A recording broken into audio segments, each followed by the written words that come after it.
তৃতীয় লিঙ্গের মানুষজন পুরুষের ন্যায় তাদেরকে মসজিদে এসে জামাতের সহিত নামাজ পড়তে দেখি না। এতে মুসলিম উম্মার দায়বদ্ধতা কি? প্রায় সমাজে তাদেরকে নিয়ে বিদ্রূপ করা হয়। প্রথম কথা হলো, আপনি যাদেরকে তৃতীয় লিঙ্গ বলছেন তারা আসলে কি তৃতীয় লিঙ্গ, নাকি সবগুলো সমকামী, অথবা তাদের অনেকে সমকামী? এটা আগে নিশ্চিত করা দরকার। কিছু মানুষ আছে যারা আসলেই আল্লাহ তাআলা তাদেরকে সৃষ্টি করেছেন এমন ভাবে যে তাদের নারী বা পুরুষ হওয়ার দিকটা পরিষ্কার না। তিনি পুরুষ হওয়ার পাশাপাশি তার মধ্যে নারীত্বের কোনো সিমটম বা আলামত আছে, অথবা তার বডির স্ট্রাকচারে নারী হওয়ার পাশাপাশি পুরুষের কিছু আলামত আছে, হতে পারে, যাদেরকে আমরা হিজড়া বলি। এই হিজড়া বা তৃতীয় লিঙ্গ, এই মানুষগুলো যদি ফিজিক্যাল টেস্টের মাধ্যমে, মেডিকেল টেস্টের মাধ্যমে তারা যদি তৃতীয় লিঙ্গ বা হিজড়া প্রমাণিত হয়, তাহলে শরিয়ার নীতিমালার আলোকে তাদের ফ্যাসিলিটিস তাদেরকে দিতে হবে। রাষ্ট্র এবং সমাজের সেখানে দায়বদ্ধতা আছে, এবং এক্ষেত্রে তাদেরকে যে কোণঠাসা করে রাখার প্রচেষ্টা, সেটা বন্ধ করতে হবে।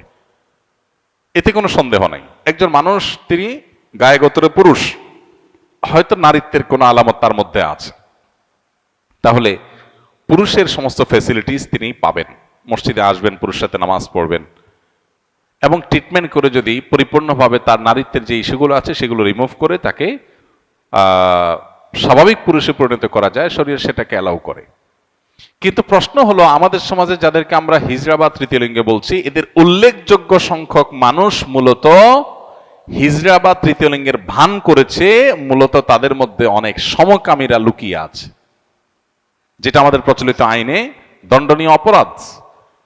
হিজড়া সাজলে সেটা সহজ হয়।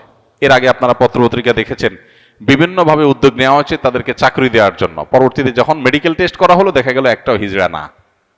এরকম অনেকগুলো ঘটনা ঘটেছে এবং পত্রপত্রিকা এসেছে।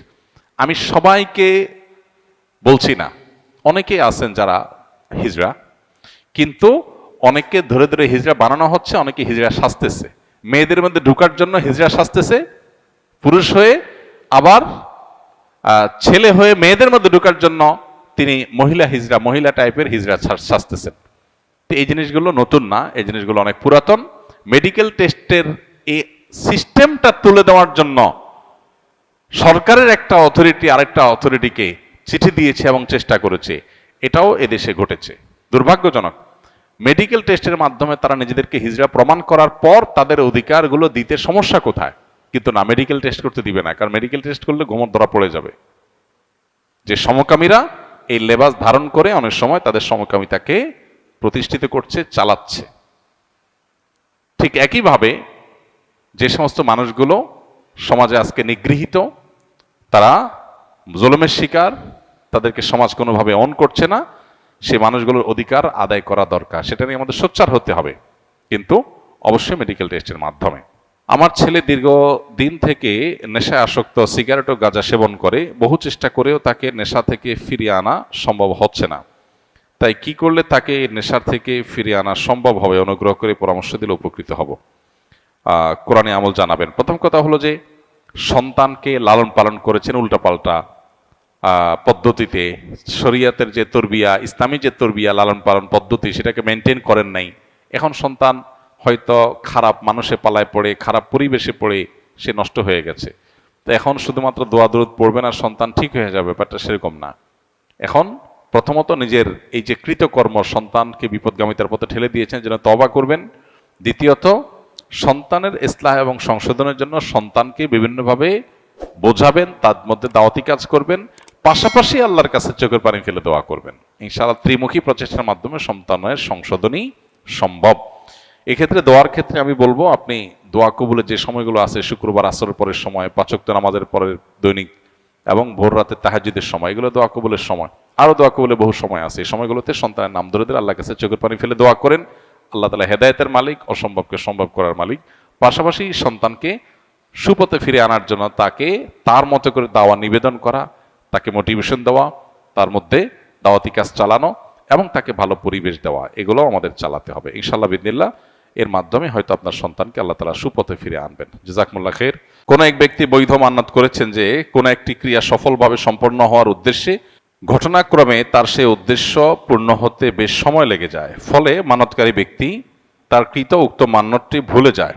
তবে তার এতটুকু মনে আছে যে আমি এই কাজটি পূর্ণ হওয়ার জন্য কোনো একটি মানত করেছিলাম, তাহলে এই পরিস্থিতিতে তার করণীয় কি?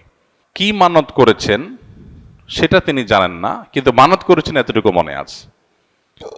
তো যদি যেই চাওয়া পূরণ হওয়ার ভিত্তিতে মানত করেছেন যে আল্লাহ আমার এই জিনিসটা হলে আমি এটা করব, ওইটা যদি পূরণ হয়ে যায় তাহলে তার মানত পুরা করতে হবে। এখন মানতের ফিগার, পরিমাণ, মানতের ধরন, ধাঁচ, সেটা যদি আপনার মনে না থাকে, মানতটা যদি বিশুদ্ধ হয়ে থাকে, মৌলিকভাবে এতটুকু মনে থাকে যে যা মানত করেছে সেটা বিশুদ্ধ মানত হয়েছে, তাহলে সেটা পূর্ণ করা জরুরি।